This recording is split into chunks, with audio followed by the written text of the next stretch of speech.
என்னென்ன கம்பி கட்டுற கதெல்லாம் சில பிரபலங்கள் அதை ஏற்று மதம் மாறும் நிகழ்வுகள் நடப்பது ஏன், இதன் காரணம் என்ன என்பதாக கேட்பார்கள். இதற்கெல்லாம் ஒரே பதில், இஸ்லாம் ஒரு தொற்று மனநோய். அது என்ன தொற்று மனநோய்? சில நபர்கள் வந்து முஸ்லீம்ஸ்குள்ளே மாறுறதுனால அவங்க ஃப்ரெண்டு கேட்டாங்களாம், திடீர்னு ஏன் எல்லாரும் முஸ்லீம்ஸாக மாறுறாங்க அப்படின்னு சொல்லிட்டு. இவர் வந்து ஒரு மனநோய் அப்படின்னு சொல்லிட்டு இவர் சொல்லிட்டாராம். ஸோ வந்து சின்ன வயசில் இருந்து கிறிஸ்டினாவே பிறந்து வளர்ந்து ஹிந்துவிலேருந்து பிறந்து வந்து திடீர்னு முஸ்லீம்ஸ்க்கு வராங்க அப்படின்னா அவங்களுக்கு அது பிடிச்சிருக்கு. அந்த மார்க்கம், அதில் உள்ள விளக்கங்கள், அதில் உள்ள சட்டங்கள், சஹிதாத்துடைய சட்டங்கள் எல்லாமே பிடிச்சதுனால அவங்க மாறுறாங்க. ஸோ அதை வந்து இப்படி ஒரு வீடியோ வந்து விட்டு ஒரு விமர்சனம் செய்கிறத நான் கண்டிக்கிறேன். சரி, இப்போ வீடியோக்குள்ளே போகலாம். எவ்வாறு இந்த இஸ்லாமிய நோய் பரவுகிறது, அதற்கான அறிகுறி என்ன என்பதை பற்றி தான் இன்றைய வீடியோவில் பார்க்க போகிறோம். வணக்கம் தோழர்களே, நான் உங்கள் எக்ஸ் முஸ்லிம் தமிழன். என்னை இன்னும் அதிகமாக இஸ்லாத்தை பற்றி ஒரு மனநோயாளியாக தான் வைத்துள்ளது. இஸ்லாம் மதம் கிடையாது. இப்போ நான் உங்ககிட்ட காட்ட போறேன். ஸோ வந்து இவர் வந்து சொல்றதுதான் உண்மை, மற்றவங்க சொல்றதுனா பொய். ஏன்னா இவருக்கு மட்டும் 20 மூளை இருக்கு, மற்றவங்களுக்குனா ஒரு மூளை மட்டும் தானே இருக்கு. இவர் வந்து 7ஆம் அறிவு படத்துலேருந்து ஏறி குதிச்சு வந்துட்டாரு. நம்மெல்லாம் வந்து 1ஆம் அறிவு மூவிலேருந்து கீழே குதிச்சுட்டு வந்துட்டோம். அவருடைய கருத்து அப்படிதான் அவர் பேசுகிறதெல்லாம் இருக்கும். ஸோ இவங்க பேசுகிற காமெடியெல்லாம் நம்ம லைவில் பார்க்க போகிறோம். ஸோ பார்க்கலாமா வாங்க. பெண்களையும் கொலை செய்வது, முகத்தில் ஆசிட் அடிப்பது, வன்புணர்வு செய்வது, வார்த்தைகளால் அபியூஸ் செய்வது, சிறு குழந்தைகளை திருமணம் செய்து சீரழிப்பது என்று இன்றும் இஸ்லாமிய நாடுகளில் நடந்து கொண்டிருக்கு. இது எதுவுமே குர்ஆன்லேயோ இல்லை ஹதீஸ்லேயோ இல்லவே இல்லை. முஸ்லீம்ஸை அடிக்கணும், முஸ்லீம் பெண்களை வந்து அடிக்கணும், துன்புறுத்தணும், ஆசிட் ஊற்றணும்னு ஏதாவது ஒரு ஹதீஸில் நீங்கள் காட்டுங்க, நான் நம்புகிறேன். ஸோ வந்து எத்தனையோ ஆக்டர்ஸ்லேருந்து எத்தனையோ வெளியிலேருந்து வரவங்கலாம் இஸ்லாத்தை வந்து புரிதலோட படித்து அது உள்ளக்க வந்தவங்க நிறைய பேர் இருக்காங்க. ஏன் அவங்க சின்ன வயசில் இருந்து பிறந்து வளர்ந்ததே ஒரு ஹிந்துவாக இருக்கலாம், கிறிஸ்டினாக இருக்கலாம். திடீர்னு அவங்களுக்கு பிடிச்சி போய் இந்த முஸ்லீம் மதத்துக்கு வர காரணம் என்னவாக இருக்க வேண்டும் சொல்லுங்கள். ஸோ வந்து அவங்களுக்கு அது பிடிச்சிருக்கு, அதனால அவங்க உள்ளே வராங்க, மற்றபடி எதுவுமே இல்லை. ஸோ இவங்க உண்மையாக்கி மற்றவங்க கிட்ட வந்து திணிக்கிறாங்க, அது மட்டும்தான் ரியலைஸ் உண்மையே. இந்த உலகிலேயே பிறரை கொலை செய்தால் சொர்க்கம் கிடைக்கும் என்று சொன்ன முதல் கொள்கை இஸ்லாம் தான். பிறரை கொலை செஞ்ச எந்த மதத்துலேயுமே வந்து சொர்க்கம்னு சொன்னதே இல்லையே, எந்த மதத்துலேயுமே சொன்னதே கிடையாது. அது வந்து ஹிந்து மதத்துலேயும் இருந்தாலும் சரி, அது கிறிஸ்டினாக இருந்தாலும் சரி. முஸ்லீம்ஸில் எப்போ சொன்னாங்க எங்களுக்கே தெரியாது, முஸ்லீமான எங்களுக்கே தெரியாது. கொஞ்சம் காமிக்கிறீங்களா, நான் பார்த்து தெரிஞ்சுக்கிறேன். ஸோ மேலும் போகலாம். பிரச்சாரம் செய்யும் கொள்கையை நீ ஏற்க வேண்டும் என்று திணிப்பதும், என் கொள்கை தான் இந்த உலகத்தை ஆட்சி செய்ய வேண்டும் என்ற எண்ணத்தோடு இன்று வரை போகும் இடமெல்லாம் மற்ற மக்களை நிம்மதியாக இருக்க விடாமல் தானும் நிம்மதியாக வாழாமல் கழகம் செய்வது, குண்டு வைத்து கொலை செய்வது, மற்ற மத பண்டிகை நாள் என்றும் பாராமல் தீவிரவாத தாக்குதல் நடத்துவது. அண்மையில் ஜெர்மனி கிறிஸ்துமஸ் மார்க்கெட்டில் தாக்குதல் நடந்தது. குழந்தைகள் உட்பட 11 பேர் உயிரிழந்தார்கள். இந்த இஸ்லாமிய மனநோயாளிகளை அப்படின்னா கிடையாது. இப்போ நம்ம நாட்டில் போர் வந்தா கூட பக்கத்து நாட்டுல இருந்து மோத தான் செய்வாங்க.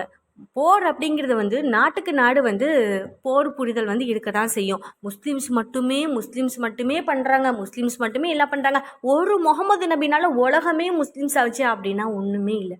இங்கே குண்டக்கா மண்டக்கா பேசி பேசி பேசி பேசி ஏதோ எடுத்து போட்டு உலக நாட்டில் வந்து நடக்கிற போரெல்லாம் முஸ்லீம்ஸ் தான் காரணம்னு எடுத்து போட்டு சொல்கிறது எக்ஸ் முஸ்லீம் தமிழன் சேனல். இதெல்லாம் சப்பா என்னும் மனநோய் உங்களின் பகுத்தறிவையும் மனித தன்மையையும் தின்றுவிடும். இந்த நோயை தடுக்க வேண்டும் என்றால் இஸ்லாத்தை பற்றிய குறைந்தபட்ச புரிதலும் தெளிவும் இருக்கு. ஸோ வந்து நீ சொல்றதான் உண்மை. அப்போ வந்து உனக்கு தான் வந்து நிறைய மூளை வந்து இறைவன் கொடுத்துருக்கான், எங்களுக்குன்னா வந்து ஒரு மூளையும் கொடுக்கல அப்படின்னு நீ வந்து சொல்ல வரியா? இப்போ நான் வந்து உங்ககிட்ட ஒன்று கேட்குறேன். அப்புறம் உன்னோட வீடியோவை நான் ஸ்கிப் பண்ணும்போது சில விஷயங்கள் நான் நோட் பண்ணேன். சின்ன வயசுலேயே வந்து பெண்களுக்கு வந்து திருமணம் செஞ்சு கொடுக்குறாங்க அப்படின்னு சொல்லிட்டு நீ சொல்கிறியே, அந்த காலத்தில் உன்னோட பாட்டி தாத்தாக்கும் தான் சின்ன வயசில் கல்யாணம் பண்ணி கொடுத்தாங்க. ஹிந்துஸ்லேயும் சின்ன வயசில் கல்யாணம் பண்ணி கொடுத்தாங்க, கிறிஸ்டின்ஸ்லேயும் சின்ன வயசில் கல்யாணம் பண்ணி கொடுத்தாங்க. ஏன்னா அந்த காலத்தில் எல்லாருமே அப்படி தான் இருந்துச்சு. ஸோ வந்து நீ கூட ரீசெண்டாக ஒரு வீடியோ போட்டிருந்தியே, முகமது நபி வந்து ஐஷாவை திருமணம் பண்ணிக்கிட்டாங்க அப்படி இப்படின்னு சொல்லிட்டு. அந்த காலத்தில் வந்து விதவை பெண்களுக்கு முகமது நபி வாழ்க்கை கொடுத்தாங்க. அந்த காலத்தில் வந்து உடன்கட்டை ஏறுறது வந்து மிகவும் வந்து பிரபலமாக இருந்துச்சு. வந்து ஹஸ்பண்ட் இறந்துட்டா எல்லாரும் வந்து நெருப்பில் விழுந்து செத்துடணும் அப்படிங்கிறது பொதுவாகவே இருந்துச்சு. ஸோ வந்து முகமது நபி வந்து திருமணம் பண்ணி அந்த விஷயத்துலேருந்து காப்பாற்றினாங்க நிறைய பேரை. ஸோ வந்து அவங்க உண்மையாகவே நேசித்தது கதிஜாவை மட்டும்தான், அவங்க உண்மையாகவே நேசித்து பிள்ளைகள் பெற்றது கதிஜாவால் மட்டும்தான். ஐஷா ரலியல்லாஹு அன்ஹா வந்து அவங்க வந்து திருமணம் வந்து செஞ்சுக்கிட்டாங்க. ஆனால் அவங்க உயிரை காப்பாற்றுறதுக்காகவும் அவங்களுக்கு மறு வாழ்க்கை கொடுக்கறதுக்காக மட்டும்தான் திருமணம் செஞ்சுக்கிட்டாங்க. ஓகேவா? ஸோ வந்து நீ குண்டக்க மடக்கா பேசி நம்ம சொல்கிறதா உண்மை அதெல்லாம் போய் நீ காமிக்காத. நீ நேராக இருந்தால் நீ இன்டர்வியூவில் வந்து பேசி எது போய் எது உண்மை அப்படிங்கிறத நீ வந்து உண்மைப்படுத்தலாமே. இப்படி ஒளிஞ்சிருந்து நிறைய சப்ஸ்கிரைபருக்கு ஆசைப்பட்டு நிறைய காசு சம்பாதிக்கலாம் அப்படிங்கிறதுக்காக ஆசைப்பட்டு நீ இந்த மாதிரி வீடியோ போடுறது மிகவும் தவறு. நான் உன்னை கண்டிக்கிறேன். வேண்டும். இந்த இஸ்லாமிய நோய் குணமாகாது. நாமே அதிலிருந்தும் வெளியில் வர நினைத்தாலும் நம்மால் முடியாது. அது ஒரு வழிபாதை மட்டுமே. மீண்டும் மீண்டும் உன்னால முடியாது, கண்டிப்பா முடியாது. மீண்டும் மீண்டும் நீ சொன்னாலும் உன்னால கண்டிப்பா முடியாது. எத்தனை பேர் இது வரைக்கும் நீ வந்து இஸ்லாத்துல மாறினவங்களா இருந்தாலும் சரி, இஸ்லாத்துல உள்ளவங்களா இருந்தாலும் சரி, எத்தனை பேரை நீ வந்து உன்னுடைய மதத்துக்கு நீ இழுத்த? என்ன சொல்லி நீ இழுத்த? முடியாது. யாரும் வரவும் மாட்டாங்க. தயவு செஞ்சு நீ இதை வந்து கண்டென்ட்டுக்காக தான் போடுற அப்படின்னு சொல்லிட்டு போய்கிட்டே இரு. வந்து டைம் வேஸ்ட் பண்ணிக்கிட்டு இருக்காத, சரியா? நீ காமெடி பீஸ் வந்து கத்திக்கிட்டு இருக்கு. நீ குண்டக்க மண்டக்கா வந்து பேசிக்கிட்டே நாங்கள் சொல்கிறதா உண்மை, நீ சொல்கிறதா பொய், இது வந்து கல்யாணம் பண்ணுறாங்க, ஷைதா சட்டம் வந்து சுண்ணது பண்ணுறாங்க, இதெல்லாம் பொய், உண்மை தப்பு தப்பாக ஒன்றுமே கொடு. உனக்கே பகுத்தறிவு இல்லையே. பகுத்தறிவு இருந்தால் அந்த மாதிரி பேசியிருக்க மாட்டே நீ. உனக்கே பகுத்தறிவு இல்லாமல் வந்து இந்த மாதிரி நீ பேசுகிற. ஸோ காய்ஸ், இதெல்லாம் வந்து ஜஸ்ட்டு ஒரு எப்படி சொல்கிறது, இந்த எக்ஸ் முஸ்லீம் தமிழன் சேனல் வந்து ஒரு என்டர்டெயின்மெண்ட், நல்லா என்டர்டெயின்மெண்ட் பண்ணலாம். யாராவது வந்து சோகமாக இருந்தீங்கன்னா தயவு செஞ்சு இந்த எக்ஸ் முஸ்லீம் தமிழ் சேனலை வந்து விசிட் பண்ணுங்கள். நல்லா அவன் சொல்கிறது எல்லாமே சிரிச்சுட்டு போயிடுங்க. ஓகேவா?